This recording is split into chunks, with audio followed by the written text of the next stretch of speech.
कोई खास या फेवरेट गाना सुनने पर क्यों खड़े हो जाते हैं इंसान के रोंगटे। इस चमत्कारी झरने में नीचे की तरफ नहीं बल्कि ऊपर की तरफ बहता है पानी, और टायर के ऊपर क्यों बने होते हैं छोटे छोटे बाल। इस देश में बिकती है माँ के दूध से बनी आइसक्रीम। आइए जानते हैं देश और दुनिया से जुड़े कुछ अमेजिंग फैक्ट्स। फैक्ट नंबर 1, दुनिया में समय समय पर कई महान पेंटर्स ने जन्म लिया है जिन्होंने अपनी कला और पेंटिंग के दम पर खूब नाम कमाया है। एक पेंटिंग को बनाने में बहुत मेहनत और समय खर्च होता है, जिसकी वजह से उन्हें नीलामी के तहत ऊंची कीमत पर बेचा जाता है।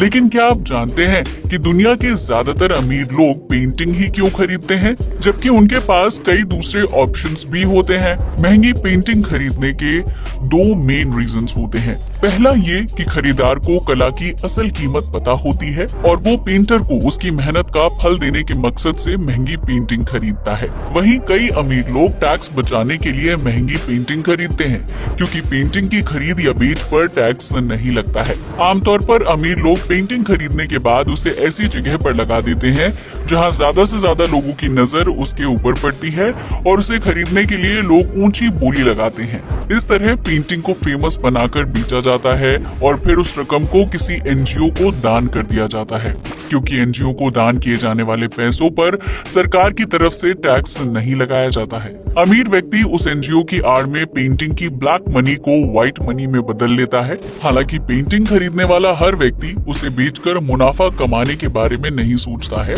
कुछ लोगों को सच में कला और पेंटिंग का शौक होता है, इसलिए वो पेंटर की मेहनत को समझते हुए ऊंची कीमत पर पेंटिंग खरीदते हैं और फिर उसे अपने घर या ऑफिस में लगा लेते हैं।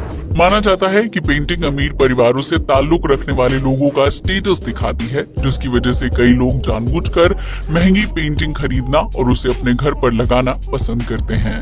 फैक्ट नंबर 2, एक नवजात बच्चे के लिए माँ का दूध बहुत ही जरूरी माना जाता है, जिसके तहत डॉक्टर बच्चे को ब्रेस्ट मिल्क पिलाने की सलाह देते हैं। वहीं कई संस्थाएं उन जरूरतमंद बच्चों तक ब्रेस्ट मिल्क पहुंचाने का काम करती हैं जिन्हें माँ का दूध नहीं मिल पाता है, और इसका असर उनके शारीरिक और मानसिक विकास पर पड़ता है। हमारे देश में ब्रेस्ट मिल्क बेचना या खरीदना पूरी तरह से प्रतिबंधित है, जिसकी वजह से यहाँ माँ के दूध का इस्तेमाल पैसे कमाने वाले किसी दूसरे काम के लिए नहीं किया जा सकता है।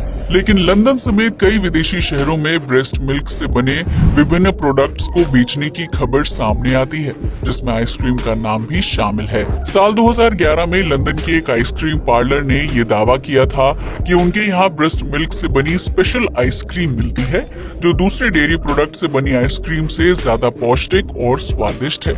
इस आइसक्रीम का नाम बेबी गागा रखा गया था। वही आइसक्रीम पार्लर का कहना था कि अगर कोई बच्चा माँ का दूध पीने में नखरे दिखाता है तो उसे ये ब्रेस्ट मिल्क से बनी आइसक्रीम को खिलाया जा सकता है। इस आइसक्रीम को लेकर शुरू में खूब विवाद हुआ था, लेकिन आइसक्रीम पार्लर के मालिक का कहना था कि अगर बड़े लोगों को ये पता चल जाए कि माँ का दूध कितना स्वादिष्ट और पौष्टिक होता है तो वो अपने बच्चों को स्तनपान जरूर करवाएंगे।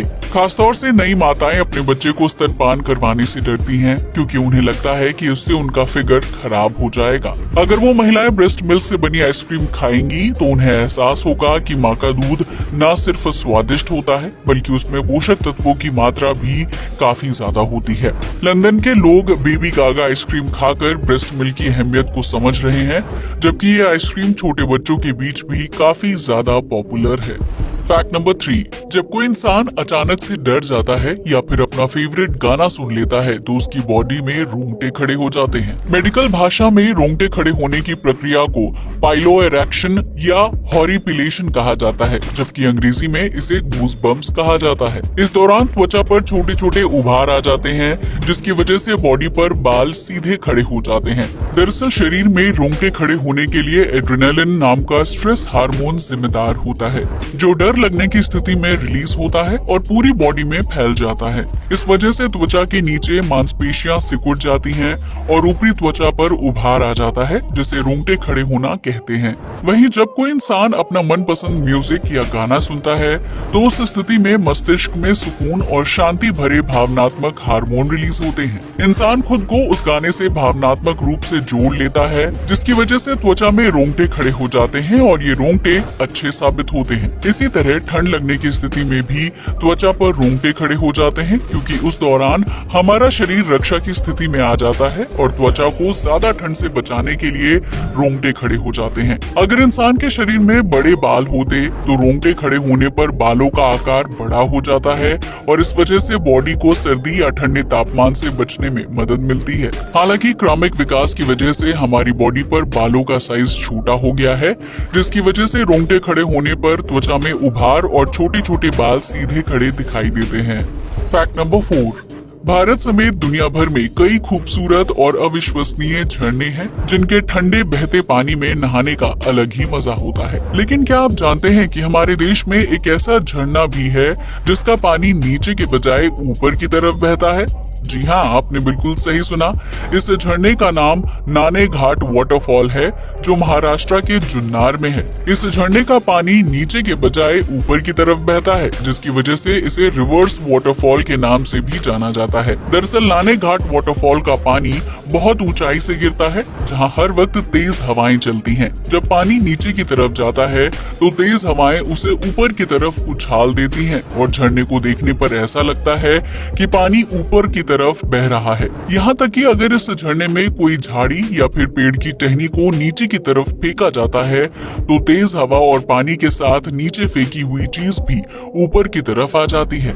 नाने घाट वाटरफॉल ग्रेविटी फोर्स के नियम के विपरीत काम करता है, जिसकी वजह से ये महाराष्ट्र का सबसे लोकप्रिय झरना है और इस झरने को देखने के लिए मानसून के सीजन में सबसे ज्यादा पर्यटक पहुँचते हैं।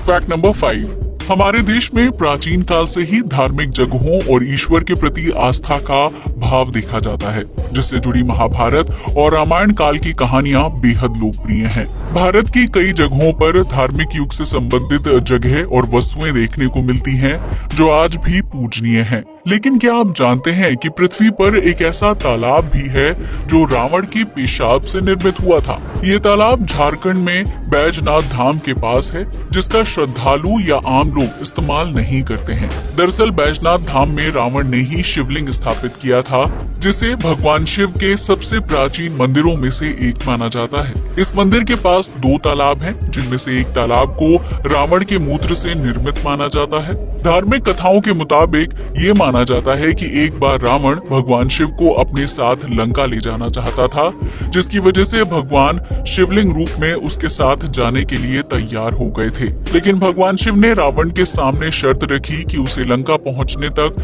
शिवलिंग को जमीन पर नहीं रखना होगा। अगर वो शिवलिंग को जमीन पर रख देगा तो भगवान उसके साथ लंका नहीं जाएंगे।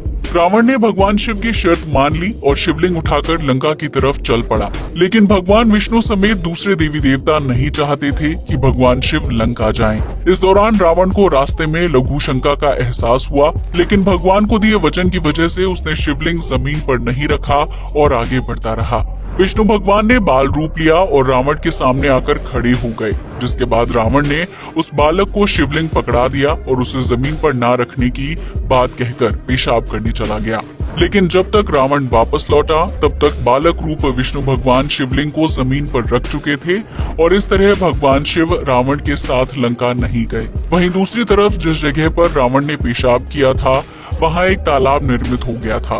ऐसे में शिवलिंग को जिस स्थान पर रखा गया था वहाँ मंदिर बनाया गया, लेकिन उसके पास तालाब के पानी का इस्तेमाल नहीं किया जाता है, क्योंकि स्थानीय लोग उस पानी को अपवित्र मानते हैं और उसके नजदीक नहीं जाते हैं।